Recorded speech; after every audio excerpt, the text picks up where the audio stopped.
If you've been anywhere near financial commentary channels or social media recently, you've probably seen the reaction videos. People are laughing, entirely baffled, and openly asking if the whole thing is some kind of AI-generated meme. The details are so extreme that large parts of the internet are treating it like dark corporate fiction. But the subjects of these rumors are very real.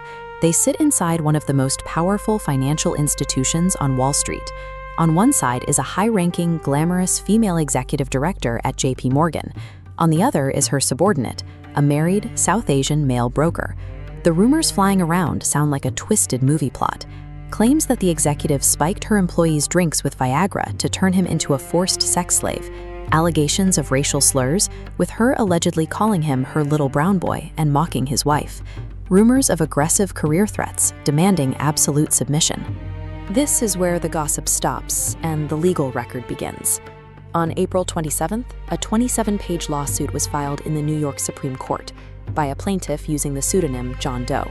Every single one of those extreme internet rumors is pulled directly from the allegations written into this sworn legal document.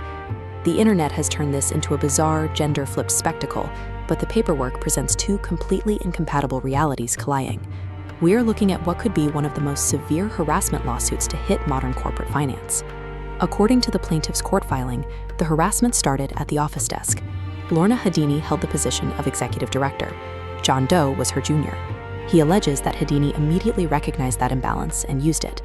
John Doe claims Hadini explicitly threatened to sabotage his promotions and destroy his standing at the bank if he didn't comply with her demands. He quotes her directly in the lawsuit, alleging she told him, "I fucking own you," and asked if he really thought management wanted a brown boy Indian leading orientations without her in his corner. The lawsuit outlines a pattern of psychological degradation.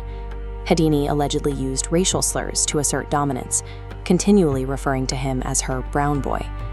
When he tried to refuse her advances, he claims she would verbally attack his marriage, making derogatory remarks and betting that his little Asian wife couldn't compete with her physically.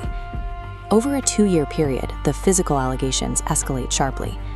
The filing describes Hadini inviting him to her home for drinks, and eventually making uninvited visits to his own home to force sexual encounters.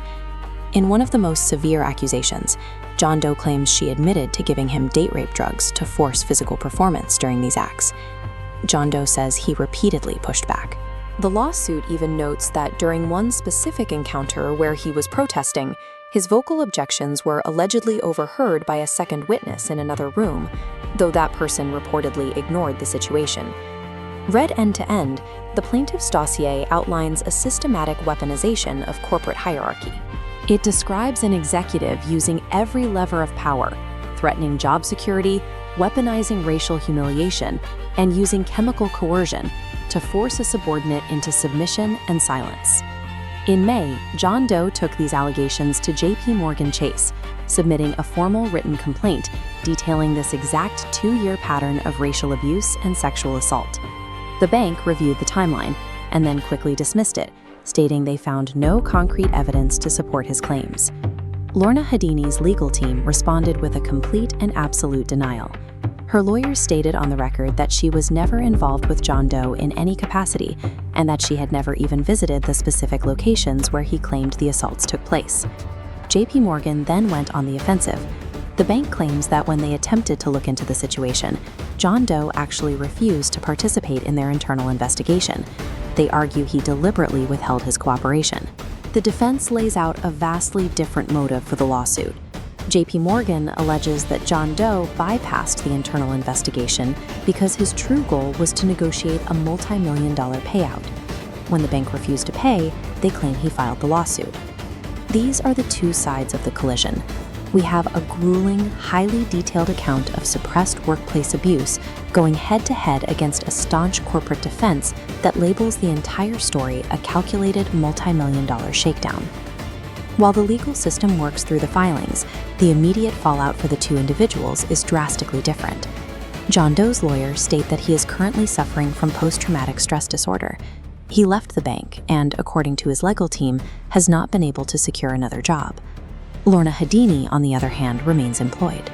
Despite the severe, highly public allegations filed in the Supreme Court, she has retained her high-ranking position within JP Morgan.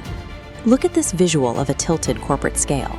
It highlights a recurring HR dilemma inside massive financial institutions. When a bank's internal human resources department is tasked with investigating a high-level executive, someone who actively generates revenue for the firm, there is an inherent conflict of interest in how aggressively they pursue a junior employee's claims. But the reaction to this case exposes something beyond corporate HR policies. When the story broke, a significant portion of the internet mocked the plaintiff. People joked about the abuse, treating the idea of a man being forced into sexual encounters as an absurd punchline. Think about the exact same claims: date rape drugs, constant racial degradation, threats of career destruction, and forced sexual acts to secure a promotion. If a male executive had allegedly done this to a junior female employee, the public outrage would be instant, uniform, and deafening. The jokes would vanish.